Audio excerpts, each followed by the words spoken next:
అందరికీ నమస్కారం. స్వర్గం ఈ పేరు వినగానే మనందరికీ గుర్తొచ్చేదేంటి? ఓ అద్భుతమైన ప్రదేశం, అంతులేని సుఖాలు కదా.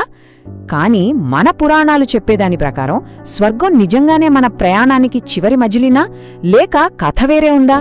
పదండి, ఈరోజు మనం స్వర్గం గురించిన కొన్ని కొత్త విషయాలను, కొన్ని ఆశ్చర్యకరమైన నిజాలను చూద్దాం.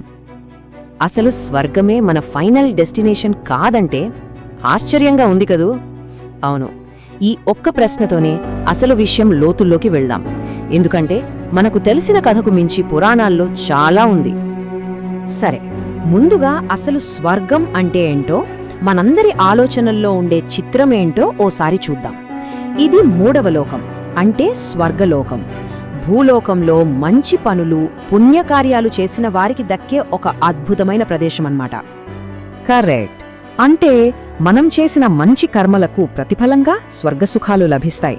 ఇది దేవతల రాజైన ఇంద్రుడి పాలనలో ఉండే ఒక దివ్యమైన సామ్రాజ్యం. మనం భూమ్మీద చేసిన ప్రతి మంచి పనికి అక్కడ రివార్డుంటుంది. అయితే ఇక్కడే అస్సలు కథ మొదలవుతుంది. ఈ స్వర్గసుఖాలకి కొన్ని పరిమితులున్నాయి. ఊరికే ఏది రాదు కదా, దానికి కొన్ని టర్మ్స్ అండ్ కండిషన్స్ ఉన్నాయి.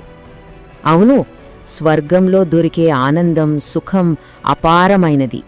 నిజంగా మనం భూలోకంలో ఊహించగలిగే దానికంటే ఎన్నో ఎన్నో రెట్లు గొప్పగా ఉంటుందన్నమాట.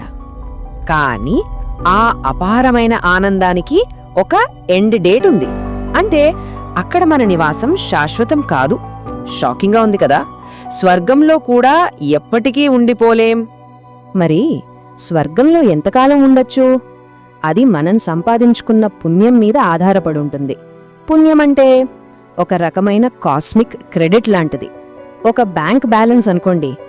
ఆ పుణ్యమనే బ్యాలెన్స్ ఉన్నంత కాలమే స్వర్గంలో ఉండగలం. అది జీరో అయిపోయిందంటే ఇక అంతే, మళ్ళీ భూలోకానికి తిరిగి రావాల్సిందే. ఇక సమయం గురించి మాట్లాడుకుంటే ఇంకా ఆశ్చర్యంగా ఉంటుంది. భూలోకంలో మనకొక సంవత్సరం గడిచిపోతే స్వర్గంలో వాళ్లకు కేవలం ఒక్క రోజు గడిచినట్టు లెక్క. అంటే అక్కడ కాలం ఎంత నెమ్మదిగా, ఎంత విశాలంగా ఉంటుందో ఆలోచించండి. ఈ రెండు లోకాల మధ్య తేడా ఎంత పెద్దదో దీన్ని బట్టే అర్థం చేసుకోవచ్చు. సరే, స్వర్గంలో ఉండేవాళ్లు దేవతలు కదా, వాళ్ళు పరిపూర్ణులుగా ఉంటారా? అంటే వాళ్లలో ఎలాంటి దుర్గుణాలు ఉండవా? చూద్దాం. ఎందుకంటే దేవతలు కూడా అనుకున్నంత పర్ఫెక్ట్ కాకపోవచ్చు. ముందుగా వాళ్ల భౌతిక నిర్మాణం చూద్దాం. మన మానవ శరీరం పంచభూతాలతో, అంటే భూమి, నీరు, అగ్ని, వాయువు, ఆకాశం, ఈ 5ంటితో తయారవుతుంది. కాని దేవతల శరీరం కేవలం 3 తత్వాలతోనే నిర్మితమయ్యుంటుంది.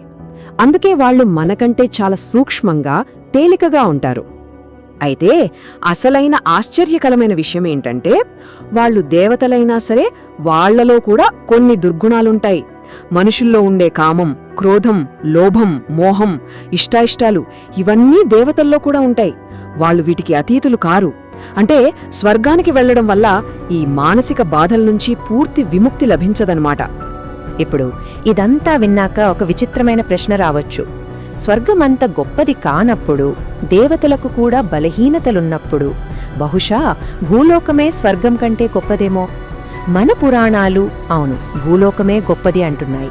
అదేంటో చూద్దాం. దీనికి కారణం చాలా సింపుల్. స్వర్గలోకాన్ని భోగయోని అంటారు. అంటే అది కేవలం మనం సంపాదించుకున్న పుణ్యాన్ని అనుభవించే ప్రదేశం, ఒక వెకేషన్ స్పాట్ లాంటిది. కానీ భూలోకాన్ని కర్మభూమి అంటారు.